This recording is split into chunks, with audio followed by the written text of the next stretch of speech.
What's up guys, it's Ozzy here. I just spent the last 13 hours watching Marvel's Iron Fist on Netflix. Now the first thing I want to say is, was this really Iron Fist or Marvel's Karate Kid? Now I'll get to what I mean by that comment later on in the review, but for now, let's go ahead and talk about what this show is about. So this show is about Iron Fist, which is a pretty cool character, I would say, from Marvel. So we see Danny Rand come back from Kun Lun. He first goes into New York after 15 years, so he's been gone a long time, a lot of things have changed. He goes into his old family business called Rand Enterprises, and he finds out that his two childhood friends are running it, and it's actually being run by the Hand as well, and they're selling heroin inside of his business. Iron Fist's storyline and origin is pretty close to, I would say, Arrow Season 1.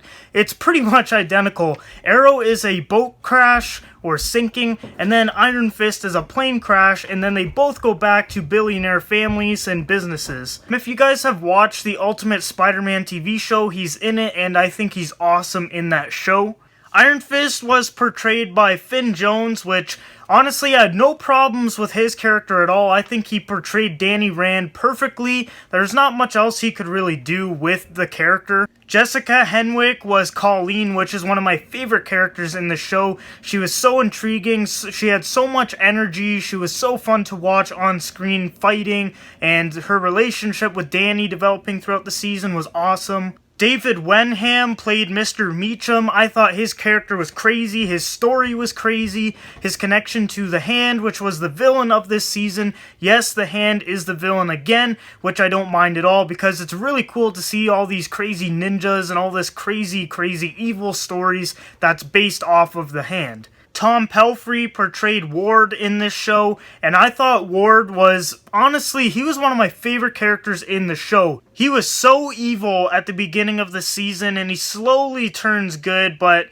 is he really that good at the end of the season? Not really, but he improved on his character, and I loved that journey throughout the season of 13 episodes. Rosario Dawson is also in the show as Claire, aka Night Nurse, and she's probably going to be the person that brings together all these superheroes to make The Defenders, which is coming out next year. Iron Fist is all about Danny Rand. He was in a plane crash when he was little, his parents died, he grew up in a monastery, and basically became a living weapon called the Iron Fist. Now the Iron Fist is basically a warrior who has glow-in-the-dark hands almost. Like really, his hands just light up, he becomes super powerful, can punch people like 10 feet away, he can bust open walls and do a bunch of other crazy shit, and I wanted to see that in this season.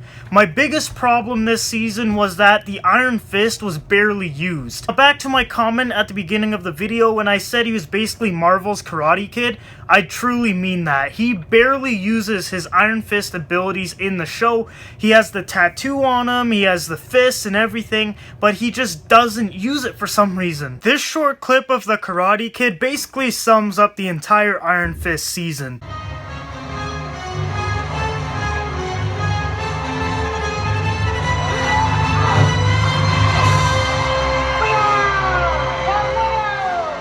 I honestly think he only used them in battle maybe 3 times in the 13 episodes, and there was only one really memorable moment I can remember where he uses his abilities and it looks really cool on the screen. He used it to heal someone, and he literally used it in one episode to literally open a truck door. That was it.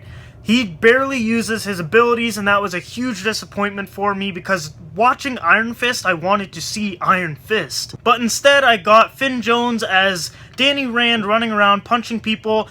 Don't get me wrong, the fight scenes were pretty cool, but I wanted to see the light up hands, flaming hands, fireballs, all this crazy stuff that I see with Iron Fist on the Ultimate Spider-Man show and in the comics. Back to the fight scenes though, some of the fight scenes were very good. I know they didn't include Iron Fist powers, they were very well choreographed and they looked really cool on the screen. Minus 2 fights. The one was just horrible. When you film fights, sometimes what they do is they speed it up so it looks more powerful, just like kinda speed up the images on the screen so it looks more impactful and faster. There was about 2 fights in this season that I was I was turned off from the show immediately. When I watched these two fights, I just wanted to turn it off. It was so bad. It was so slow. The way he went to go do, I think it was a double elbow, kind of like this, and it was literally this speed on the screen. And knowing that speed, it's not going to hurt anyone. I don't know why they didn't speed it up or reshoot it or something, but it was so slow and it looked horrible. There were a lot of Easter eggs in this show. Not really any in particular. They referred to the Avengers movie as The Incident once again. They referred to a private investigator, which was hinting at Jessica Jones. They hinted at Luke Cage a few times, and also Daredevil. Honestly, I cannot wait for the Defenders TV show because I think it will be very, very good to have these characters established and fight a big villain. This is going to be very cool. But for Iron Fist, it wasn't that cool. We barely got to see Iron Fist, as I mentioned before. We didn't get to see pretty much anything of Kun Lun, which is where Danny grew up after the plane crash, and that's where he learned how to do martial arts and how he got the Iron Fist and all that. And if you guys also know, he actually gets his powers by defeating a dragon. We didn't get to see the dragon. We barely got to see Kun Lun, and yeah, it was just not the greatest. There was one scene in this show, actually, that showed the old Iron Fist. So there's a new Iron Fist about, I think it was every 80 years, and there was actually footage of the old one around World War II time, and this fist I wanted. He had the bandana, he had the tattoo and everything, he was jumping in the air with his fists all yellow, and he was just beating the shit out of some, I think it was Japanese soldiers. That's what I wanted from this show. Iron Fist, bandana, punching people, martial arts, not just a dude basically doing karate and kung fu moves for the whole show. So guys, I didn't really enjoy this season that much. I felt like I watched a 13-hour Karate Kid Marvel special. That's how I feel anyways. He barely used the Iron Fist, which was the biggest disappointment for me. The characters were really cool. Some of them had great stories, including Danny Rand and Finn Jones' character. Don't get me wrong, Iron Fist, the Danny Rand part was cool, but the Iron Fist part was horrible.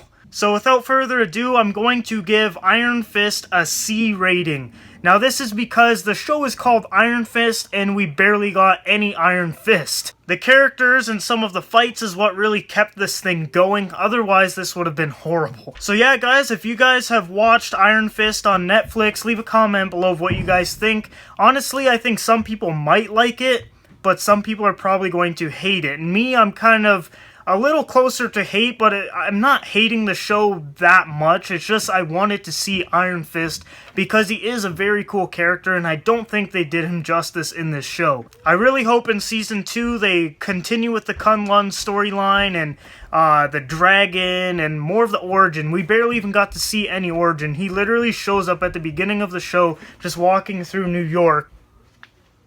And that's how we got introduced to Danny Rand. Thanks for watching my review, guys. Please subscribe if you want to see more, and I'll see you guys next time.